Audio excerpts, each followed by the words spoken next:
Alright, YouTube, it is Mr. Mean coming at you this Sunday evening, 12/29/2019. Sorry, I don't have my glasses on. Couldn't see the date. I've got an awesome treat for you tonight. I got a nice little care package in the mail yesterday from my good friends over at Feral Games Inc. Mr. James Gantry, a purveyor of fine RPGs. But first, let's get some housekeeping out of the way. As always, like and subscribe. Tell your friends about it. Let's keep the Meanie Army growing. I really appreciate all the new followers. You can, if you want to make a donation to the channel, you can go. If you're in the U.S., you can go ZellyPay. It's most likely baked into your mobile banking app. So just send it to John Polak or jpolak@gmail.com. Or you can do PayPal Pay Me, John Polak, Mr. Mean. There's a link on my YouTube page. But I also wanted to give out a little shout out to the new subscribers. I think we got one new subscriber since we put out a video last week. S.A. Tomato, Sa Tomato. I'm not quite sure how to say that. But thank you so much for subscribing. I appreciate it. Means a lot, obviously. The last video I did was I did a bunch of stuff talking about Pathfinder and Necromunda and the miniature games and everything. So I have a buddy with an airbrush, and we're going to get together hopefully just after the new year, and I'm going to get some airbrush, some primer coats done on these Necromunda miniatures, and then get ready for the tournament that's going to be at my local game store. So, but tonight's RP du jour is from Feral Games Inc. It was coming off of a successful Kickstarter that ended in, I guess, I'm not exactly sure when the Kickstarter ended, but it's my understanding the backers got all of their rewards early December or a couple of weeks ago, a week or two ago. So Mr. James had sent me the proof copies from DriveThruRPG, and so here it is, super secret spy agency. Dun dun dun dun dun dun dun dun dun dun dun. I don't want a copyright strike there, so I gotta keep it short. If you've ever, I grew up with James Bond. I'm a huge fan of James Bond movies. I've seen them all. I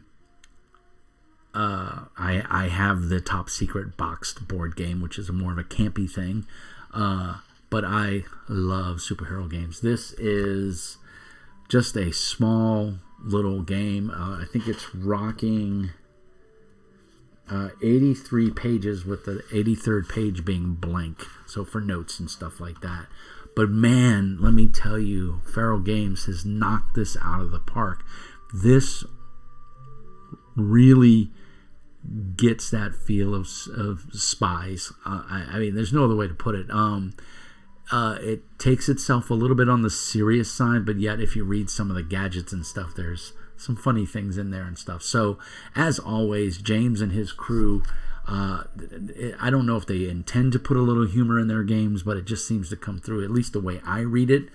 It could be because I like to consider myself kind of a humorous person. But man, they knocked it out of the park. This is such a fun little read. I spent all day today kind of reading it in between watching the Saints game. I'm a huge New Orleans Saints fan. And of course my Saints won. So we're, at least right now, we're the number 3 seed for the Super Bowl. Most RPG players are not big sports fans. I am. So I'm pretty excited about that. But anyway, so Feral Games had 129 backers. Over 2,300 pounds were raised. This is a British company. Other Kickstarters they've done is League of Seekers and Ghost Ops. Ghost Ops is a phenomenal game. For those that don't know, I do suffer a little bit of PTSD, and I have found that games like that seem to trigger a lot of emotions and a lot of things that came up. And so while I love the genre, Ghost Ops is a phenomenal game. I really, he uses the fudge dice. It's not the fudge system, but it uses fudge dice. It's his own system. It's a phenomenal game. If you haven't checked it out, go back and look at my review in the archive. Better yet, go pick up a copy on DriveThruRPG. He's keeping it going. He's got several supplements out. I'll put links to his DriveThruRPG channel. I don't know, store. in the show notes down in the doobly-doo. But League of Seekers is super cool. Basically, if you're a Cthulhu Mythos fan and you want to be a monster hunter, this is the game for you. It's one of my favorite games for him. He's also the brainchild behind Delve, which I think is basically, if they took Path of Exile, the video game, and turned it into a tabletop RPG, this would be the game, Delve. So go check that out. I've also got a review of it up. It seems like I review a lot of his games. I do, because they're cool. And I recommend you go out and get them. They're fun reads. Most of them are really small time games. I don't consider them campaign games. Delve definitely could be. Zombie Squad is another one that's very tongue-in-cheek, sci-fi, like 40K in the future. Another super awesome, cool game. Go check out the review. But the Feral Games guys tend to just put out really cool stuff, and I think it's worth your time. If you're into quick games, these are, if your D&D game or your Pathfinder game falls through and too many players call out sick, but 2 or 3 of your other players show up, this is the game, man. If you like James Bond, if you like spies, if you've seen any of the current James Bond movies, this is really going to sit well with you. It's a very cool task resolution system. It's not very deep to get into. I mean, like I said, it's only 82 pages of actual text and stuff that you got to worry about, and it's pretty easy to run. I believe the GM is called the Director. It is an experience system. You start out as a 001, and you work your way to 007.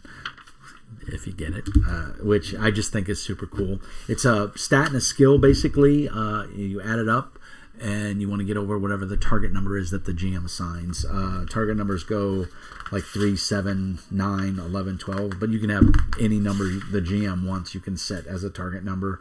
Yeah, 5, 10, 15, 20, 25, 30, with 30 being near impossible. You have a couple key stats, which is pretty cool. Your attributes are strength, smarts, suave, and agility, and they do exactly what you think they are. And then you have some secondary attributes: defense, effort, perception, and resistance. What's cool here is effort is a pool of points that you can use. So if you fail a roll by 1 or 2, you could spend effort to succeed.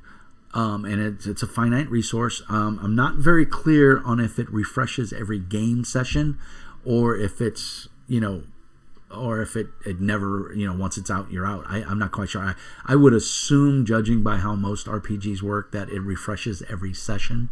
And that's how I would run it. It's very cool, the character creation process. You make a secret agent.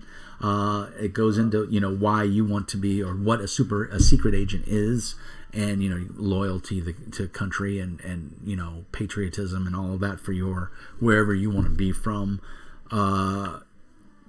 Just goes in real deep. Tells you how to do tests. Everything's based on a D20. You want to roll high. 1 is bad, 20 is good, except for, I believe it's perception and resistance, if I remember correctly. Those two, perception and resistance, the number indicates that the agent must roll under to succeed. So, for example, if the agent is poisoned and has a resistance of 12, they must roll 12 or under to shake off the effects of the poison. So that's part. Test results, you basically, when you make your character, you go through a training program. It's kind of neat. I really like this. You get 2 free rerolls when you're making your character. And so what you're going to do is all your attributes start at a 10. So those strength, agility, suave, and smarts all start at a 10. And then you go through the training course, the test, and you're going to roll. And a 1 to 6 is a failure, and you get a deduction of 10% to your promotion. Promotion is how you level advance. Remember, you start out as an agent 001, and then you go up to become the Uber agent at 007. And each one of those progressions has an X amount of experience points. And in order to be promoted to the next level, you have to roll a percentile test, and you have to roll under a certain number. And so when you're building your character, if you flub these rolls, it can make it more difficult for you to get a promotion, which is kind of cool. It's kind of baked into the system. I really like it. So a 1 to 6 is a failure with a 10% promotion percentage. 7 to 11 is a low pass, no increase to attribute. And remember, your attributes start at 10. So when you succeed, each one of your attributes, I believe, goes up by 1. Or 2, yeah. So a 12 to 18 is a standard pass plus 1 to the attribute. So say I'm making a strength test, I roll a d20. If I roll above a 10, or if I roll a 12 to an 18, that 10 now in my strength now becomes an 11. That's permanent. That's my new stat. And so, of course, you go on and so on and so on. And then a 19 or a 20 is what's considered a high pass, and it's a plus 2 to the attribute. And then you go from there. So you have the assault course. The assault course is designed to test the agent's stamina and agility. The course will begin as several challenges and end in a 13-mile route march laden with a 200-pound bag. So the effects are strength, agility, smarts, and effort. And so you roll those, and as you roll those, you're going to look at this chart right here, and you're going to apply those effects. So you have the opportunity, and it goes through all of these. You have a firing range, which affects agility, smarts, suave, and perception. A psych test, which affects smarts, suave, and effort. Demolitions, which affects smarts, agility, and perception. Perception being a secondary stat, but it still goes up. And so you have all these offensive, defensive driving, survival, unarmed combat, and aerial assault. Once you get all those numbers, you're going to look at your attribute, you're going to compare it to a chart. So if you got a 10 to 11, there's no modifier. If you get a 12 to a 13, that's a plus 1. You get a 14 to a 15, that's plus 2, 16 to 7 plus 3, 18 plus 4. These modifiers are used when attempting a task and are often added to ability ranks. So it's not necessarily a stat and a skill, it's the modifier stat, kind of like D&D. You have an 18 strength, it's a plus 3 to your attribute. So when you make an attack, you add plus 3. So kind of the same thing. You get commendations. Your commendations is your experience points that you get. And there's different medals that you can get. Order of Merit for successfully completing a mission is 50 to 100 points, or experience points. Medal of Valor for valor in combat, 30 points. Order of Justice for vanquishing or eradicating an organization or villain, 150 points. So the director sets up these adventures, these spy missions, whether they're covert or overt, and you go in and you do things, and depending on how it came out, the director is going to award you any of these medals or these orders, and that's going to garner up XP. And then, of course, you start as an agent of level 1. As you accumulate these medals, you're going to garner experience points. So once you get 250 experience points, now you're a level 2 agent, you're 002, and then so on and so forth. And to hit all the way up to 007, you need 3,000 experience points. You have a promotion percentage, which is that's that percentile I told you you're going to have to roll, and you want to roll reduce a promotion percentage by anything from 5 to 20% but this is for the director to decide. Injury and dying is set. I think heroes have 3 wounds and 3 stuns, and then of course goons and so on and so forth have less. So it's made to be fast and cinematic. There's regeneration, which is pretty simple. There's a couple little jokes there made if you're in the arms of a nice lady or man, that regeneration help goes up a little bit. So because James Bond always gets the girl, so of course the agent's got to get the girl or the guy, and of course it's gender neutral. You can be male or female, so it doesn't matter. Your starting abilities, and there's a pretty decent list of abilities or skills basically. And then you get ranks within those skills. And then there's an ability cost modifier, which is this little chart right here. And what you'll do is you'll start with 100 points to build your character. So if you want to be really good at acrobatics, you'd have to buy rank 1. You have to buy the previous level. So say I want to eventually have a rank 4 in agility, and I'm a level 1 agent. I'm going to read across that line, but I have to buy the rank 1 at 10, then the rank 2 at 15, and it's cumulative. So to get a rank 4, it's 45, 50, 60, 70 points I'm going to have to spend out of my 100 just on one skill. And there's a whole bunch of skills. There's acrobatics, aerial assault, avoidance, which is the ability to avoid contact or being seen. It's basically stealth. Criminal demolitions, drive, gambling. Bond was always good at the gambling. Gun fu, computer hacking, investigation, knife fighter, knowledge, and so on and so forth. There's a ton of skills. Like I said, pretty well done. It's probably parkour is really cool. Just a lot of good stuff in here, and all the skills rank from rank 1 to rank 7. And of course, you can go up from there. And just really neat stuff. And then it goes into gadgets. And you have your standard gear, which is what everybody gets and can requisition. And then you have the, if I can turn the silly page here, special equipment. The one that really stuck out to me that I haven't seen anywhere was the cell phone gun. Yes, it's a normal cell phone. It can send text messages and make phone calls and has 2 rounds. And it appears that it can be reloaded from the way I read it. And it can still be used as a cell phone while you're using it as a gun. So it's pretty neat because you go into a gunfight and you're still talking on the phone, which I think is kind of cool. Of course, there's the disruptor ring, the dart watch, which we've seen James Bond use, and garrote watch, and the grenade lighter, and the multi-purpose spy pen.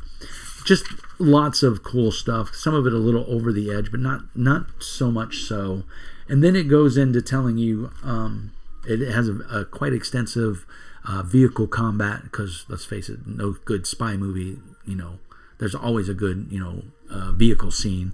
And so this one's pretty solid. Critical hits on vehicles, all your explosives, and then there's the Black Sun, which I guess is your default bad guys in this game, or starting bad guy to give you an antagonist for your protagonist.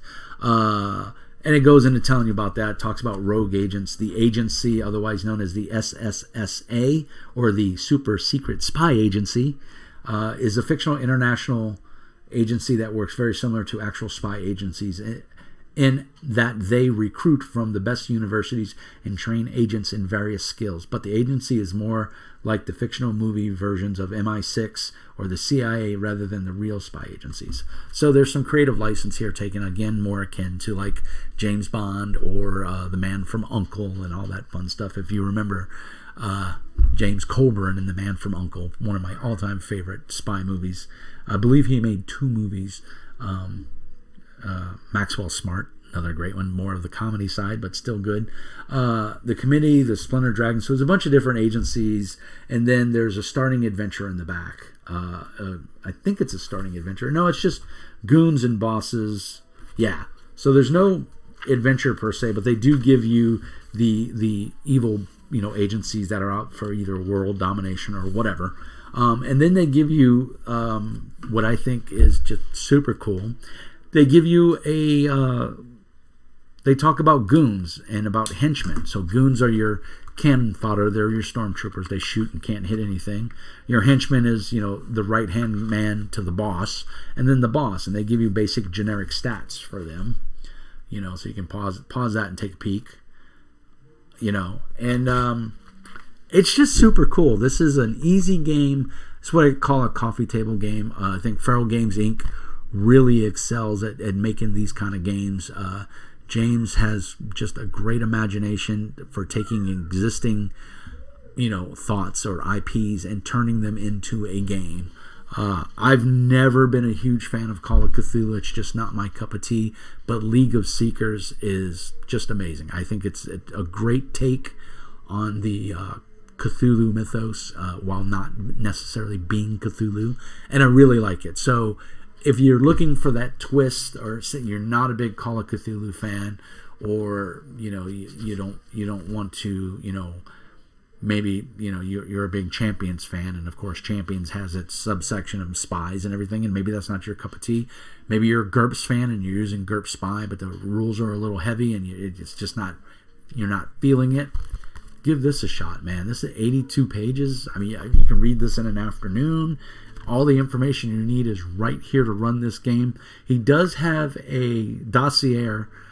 He did send me a copy, and I did look at it. It's basically just a blank character sheet is all it is. These are the proofs. I believe he sent this to me from DriveThruRPG. So this was sent to me for free, but he in no way, shape, or form asked me to do a review. He just sent me a copy. I dare I say we've become friends over the year, and I really appreciate his feedback. He gives me a lot of information on my channel. He's been on the channel a couple times to talk about Kickstarter process. If you haven't seen that, go back in the archive and check that out. That's a really good video. I give much kudos to these small press indie developers because guys like James are working their asses off, out of their house. Sometimes this is their only job, and they're struggling to make it big or to produce games. I mean, he only had 129 backers, but he raised over £2,300. That's pretty decent. So, and this game came to light, and like I said, I think it's neat. It's a great coffee table book. It's just nice to put out there. It's just a quick read. It's fun. It looks fun. I haven't played it, but I'm going to assume just from the mechanics that I read and what my 30 plus years of tabletop RPGs, I'm going to say this is probably a winner. Is this going to do everything for you? No, it's a light game. This is what I call a rules light game, a quick game. This is a beer and pretzels game. If your D&D group, your Pathfinder group, your Champions group fell apart and you want to pick something up and play because 3 out of your 6 players have shown up, and you don't want to run your adventure with 3 because the party will get killed or whatever. Pick this up, man. I don't even know what this costs. I didn't see the price. I should probably go look. I'm being a bad reviewer. Let me see if I can see the price for it.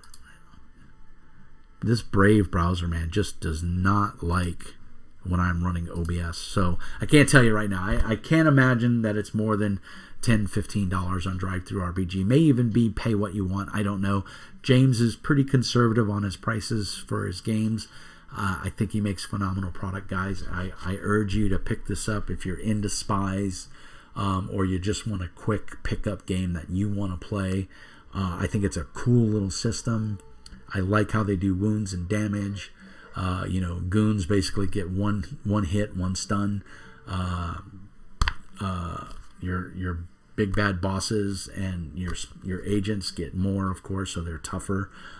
The skill system seems very intuitive. I think 90% of the fun of this is going to be making your character. I kind of dig the idea that you make these rolls and it's going to determine, because it could be fun playing maybe a weak spy, but maybe he's a really good shot. You don't have to be super duper uber at everything, so playing flawed heroes is really good. The latest set of James Bond movies has done a great job of highlighting that, that James Bond is not perfect. He's got his demons, he's got his issues, he's got his problems, and it's how he overcomes them and deals with them that makes him the person he is. So there's some role-playing depth here, I think, that you could get to with the director. The other cool thing about this game that I did want to point out, it supports one-on-one play, so a director and one player, because let's face it, it's a spy mission, right? Spies aren't, hit teams, or they're not counterinsurgents teams. Spies are spies. They generally work alone. And so what's nice is you could definitely play this as a one-on-one game. You could even run this. I would personally run this as having a cadre of spies and doing individual spy missions with each one of them, and just 10-15 minutes devoted to this player, and then the camera cuts back all these spy missions going on at once, and it maybe 2 of the players want to team up and tackle an assignment. They could do that. But so there's a lot of depth in here. It's a cool, quick, easy to learn character creation and mechanics. It's very simple. All you need for dice is a D20 percentile dice and some D6s. That's all you need. Everything else is given to you, and you're going to go from there. I think it's a really good game, guys. I've babbled on for about 25 minutes now. I've got nothing else to say. I hope everyone had an amazing Christmas. I hope you have a very safe and wonderful New Year's. If you're going to drink, for Pete's sake, please don't drink and drive. And just be safe. Stay at home and drink with your friends. Let everybody crash the night if that's your thing. But be safe out there, guys. I don't want to hear any horror stories. I don't want anybody to have any bad New Year's. Let's roll into 2020 and be positive and bright and intelligent. I love you guys. Peace and hair grease. And remember, Mr. Mean says, be nice.